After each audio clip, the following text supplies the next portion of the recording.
Biz azыр Айтылуу Карыккыра жайлоосундабыз. Бул жакта бал челекчилер бар экен. Ошолордун чарбасын келип кылган иштерин көрүп атабыз. Өзү балды жей келгенде таттуу, еш оңой, бирок ошол балды топтоп чыгарып таркатыш кандай кыйын нерсе. Ошон үчүн арларга абдан ыраазы болушубуз керек. Ошол арларда жараткан биздин кызматыбызга коюптур. Карасаңыз канча гүлдөрдөн топтоп келген балын биз бул жакта сүзүп, бал кылып илге баладан кийин жейбиз, дары катары пайдаланабыз. Негизи баларыдан көп өзгөрүш керек да, анткени балары кайда гана конбосун ошол жактын балын сурап. Тикенге консо деле, ал күнгө колсо деле, бул күнгө консо деле, мен ал жыттуу болсун, менде жыт анчейин болбосун, бирок балым.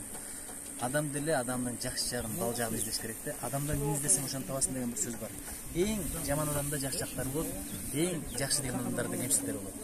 Ошон үчүн бал арып качан болбосо гүлгө конот, ал эми чымындан айырмасы же чалчыкка, же балчыкка, же таштандыга, же бир ыплас нерсеге конот да. Ошон үчүн адамдарга да тилейт элем, чымында эмес, балардай бололу. Ушул жакка чакырып бизге ишин көрсөтүп, бир аз да болсо маалымат берген мырзаларга чоң рахмат.